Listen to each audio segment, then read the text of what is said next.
morning and Jai Hind students.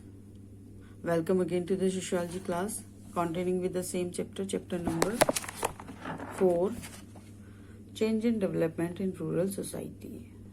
Yesterday we have discussed about the rural community, villages, है ना, festivals, their festivals, occupation, agriculture and culture, agrarian structure and the types of land holdings like large landlords, medium landlords, है ना, marginal landlords, landless landlords, ठीक है ना, and the position of women in village areas या फिर कह सकते हैं कि in rural community. The caste structure in rural areas, dominant caste, proprietary caste, है ना. And today we will discuss about the zamindari system, rayatwari system or mahalwari system and other topics. Okay. The British government introduced 3 major forms of land settlements in our country, that is zamindari system, rayatwari system or mahalwari system. ठीक है.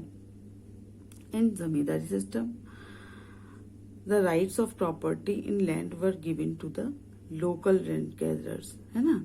These persons were called zamindars, है ना, belong usually to the upper caste, है ना.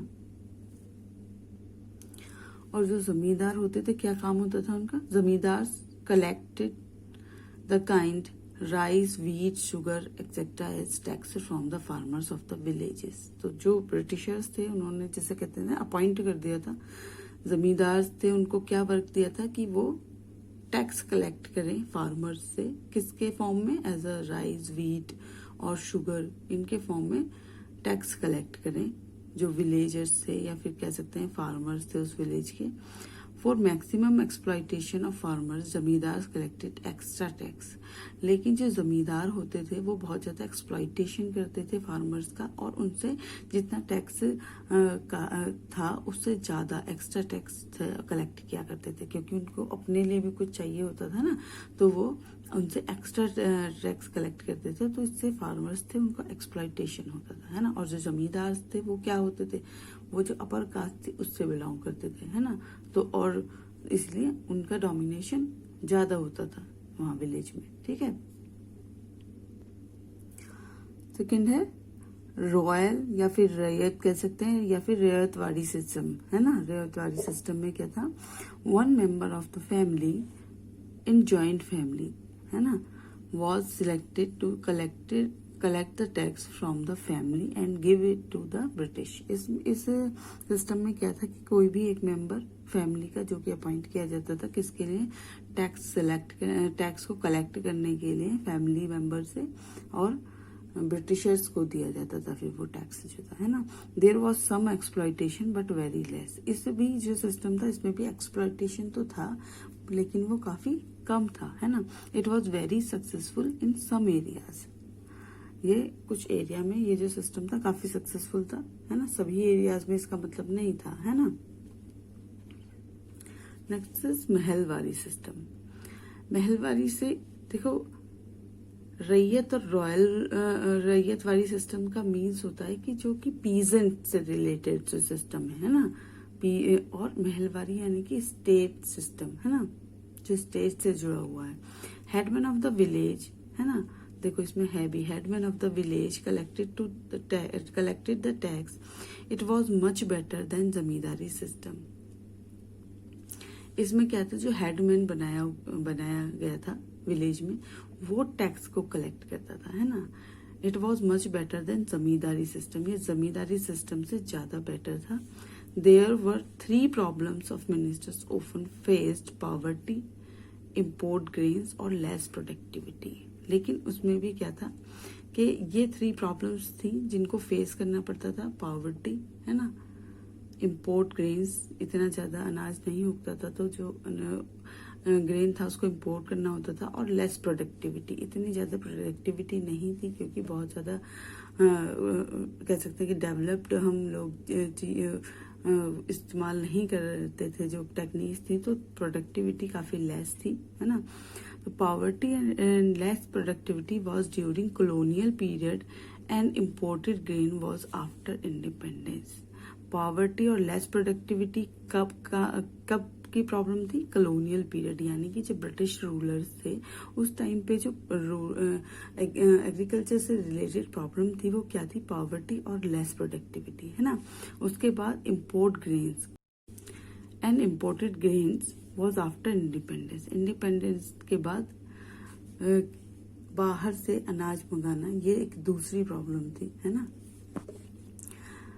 They came up with land reformers to solve these problems as well as to ensure social justice। के जो ये problems उनको सॉल्व करने की कोशिश की और इंश्योर किया कि सोशल जस्टिस होगा, कि उनको जस्टिस मिलेगा, इन सारी प्रॉब्लम्स से कह सकते हैं कि सॉल्व होंगी वो, है ना।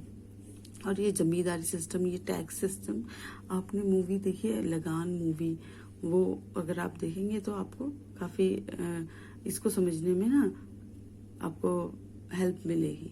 उसमें ये सिस्टम है टैक्स वाला दिया गया है ना।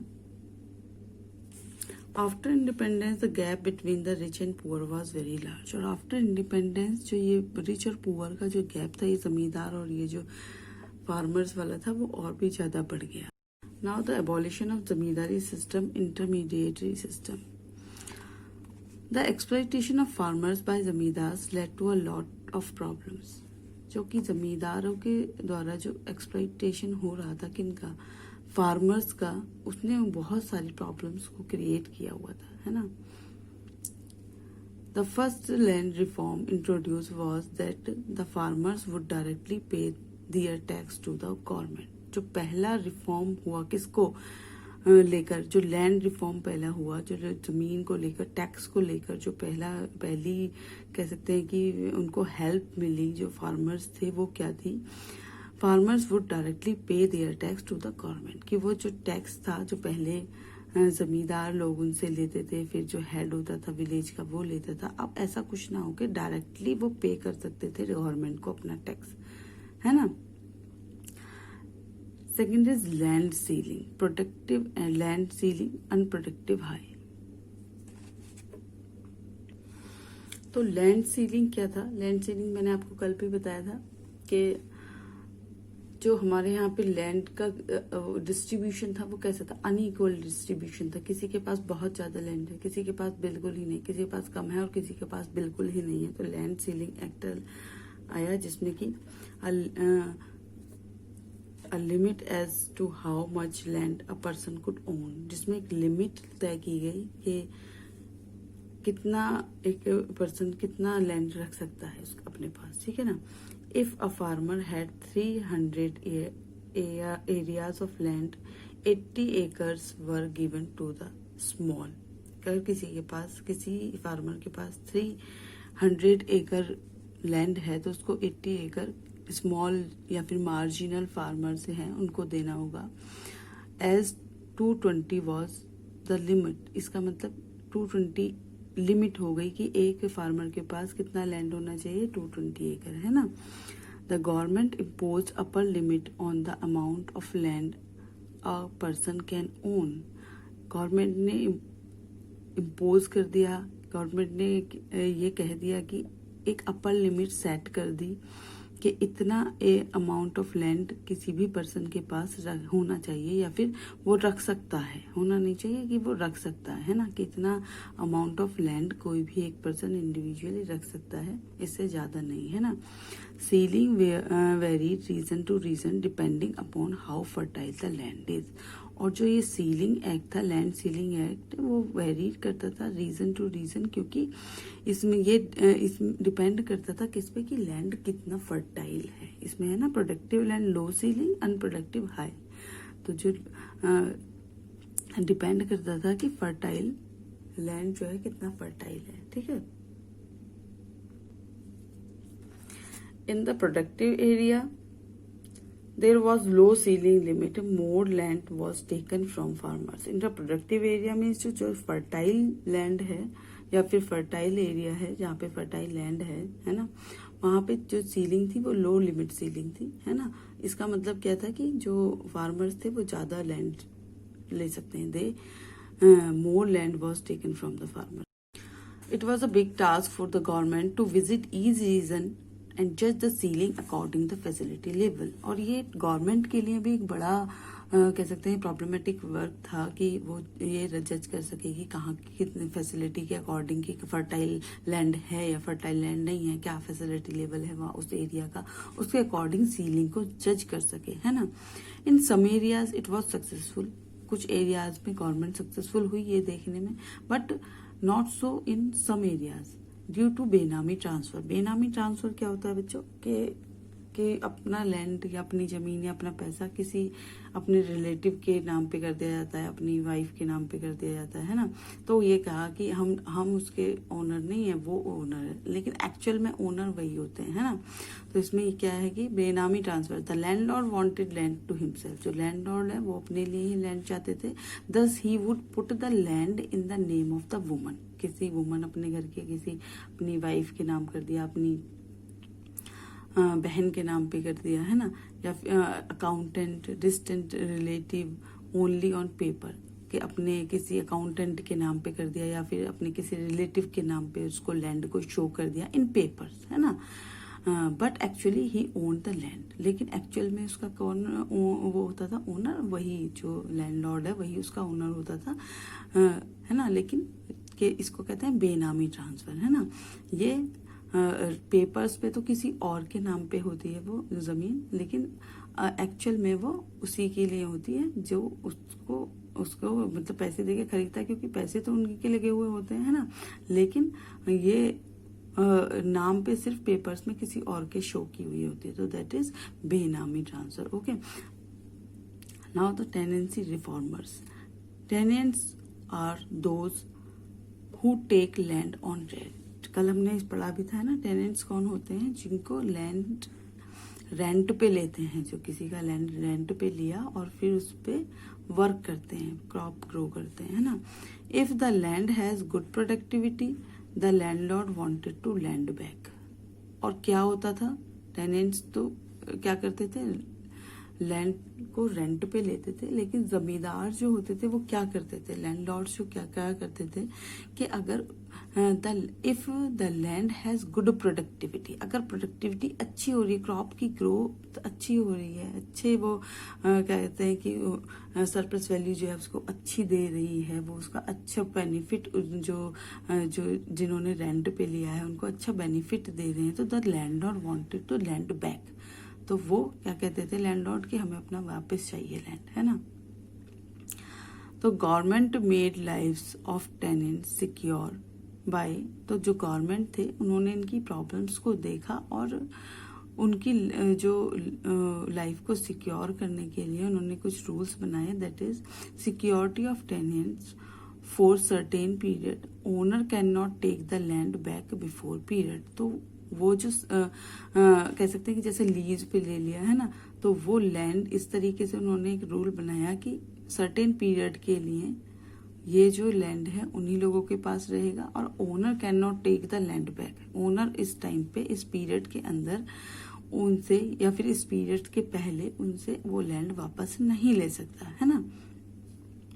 Next is regulation of rent.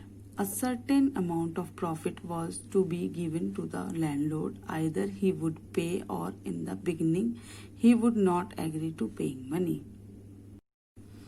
और रेंट से रिलेटेड भी कुछ रूल्स एंड रेगुलेशन बनाए गए जिसमें था कि जितना प्रॉफिट होता है अकॉर्डिंग टू द, जितनी प्रोडक्टिविटी उस लैंड पे होती है तो उसके अकॉर्डिंग कुछ प्रॉफिट जो है वो लैंडलॉर्ड को दिया जाएगा, है ना. या तो वो पे करेगा या फिर क्या होगा कि, लेकिन वो ये था कि शुरुआत में नहीं देगा, है ना. जो जितना प्रॉफिट होगा प्रॉफिट के अकॉर्डिंग जो है उनको कुछ जो अमाउंट है वो मिलेगा, कि अगर ज्यादा प्रॉफिट है तो उसके अकॉर्डिंग और कम प्रॉफिट है तो उसके अकॉर्डिंग अमाउंट जो है वो दिया जाएगा लैंडलॉर्ड को, है ना. Even if he made a loss and said he would give it to the landlord he would have to pay. और अगर वो कह रहा है कि इसको लॉस हो रहा है लेकिन फिर भी वो लैंडलॉर्ड को पैसे देने के लिए या जो उसका रेंट है वो देने के लिए तैयार है तो वो दे सकता है। It is depend on the जो पीजेंट है उस पर डिपेंड करता है कि अगर उसके यहाँ प्रोडक्टिविटी ज्यादा हो रही है ना, तो उसके अकॉर्डिंग वो क्या देगा, लैंडलॉर्ड को उसका शेयर देगा, है ना। ये इसको वो शुरुआत में नहीं बाद में भी दे सकता है। और इसके बाद अगर उसको लॉस हो रहा है लेकिन वो तब भी कह रहा है कि मैं लैंडलॉर्ड को जो रेंट है वो दूंगा, तो वो दे सकता है। One of the policies was that if the tenant showing production over a period of time and was regular in giving a part of his profit, he would buy the land. और इसमें एक policy और थी कि जो अगर जो tenant है, जो पीजेंट है, वो प्रोडक्शन वो शो कर रहा है production over a period of time, तो and was regular in giving a part of profit, वो अपना प्रोडक्शन भी शो कर रहा है ना, जो पर्टिकुलर टाइम उसको दिया गया है, और वो क्या कहते हैं कि वो जो प्रॉफिट है वो उसको लगातार दे रहा है, किसको, जो लैंडलॉर्ड है उसको भी प्रॉफिट टाइम पर दे रहा है, तो he would by the land. तो अगर वो चाहता है उस लैंड को खरीदना तो वो खरीद सकता है ना। If he was unable to pay at times the landlord could take away the land from the peasant. और अगर वो अनेबल है जो रेंट देने में, किसका, लैंडलॉर्ड का, है ना, जो पर्टिकुलर टाइम पीरियड है उसमें वो नहीं दे पाया वो रेंट, है ना, तो जो लैंडलॉर्ड है वो अपना पीजेंट से जो अपना लैंड है वो वापस ले सकता है। तो ये पॉलिसी थी कि किसके related to the peasant and land reformers, है ना। Now the land records during the colonial rule there were barely any records. In colonial rule कोई भी रिकॉर्ड लैंड, मतलब कह सकते हैं कि लैंड रिकॉर्ड कोई भी नहीं होता। लैंड से रिलेटेड जो लैंड डिस्ट्रीब्यूशन उस टाइम पे जमींदार को किया गया था, तो उससे रिलेटेड कोई भी रिकॉर्ड जो था वो बड़ी मुश्किल से कहीं मिलता था, वरना था ही नहीं कोई रिकॉर्ड इससे रिलेटेड, है ना। Later they were registered, mention and was computerize. लेकिन आफ्टर कॉलोनियल पीरियड, या फिर कह सकते हैं आफ्टर इंडिपेंडेंस, सभी जो, या फिर आप कह सकते हैं ड्यूरिंग द पीरियड जो चल रहा है उसमें लेटर दे वर रजिस्टर, सारे लैंड क्या है, रजिस्टर हैं, रजिस्टर होते हैं ना तहसील में जाके, मेंशन्ड है ना, और कंप्यूटराइज्ड है ना।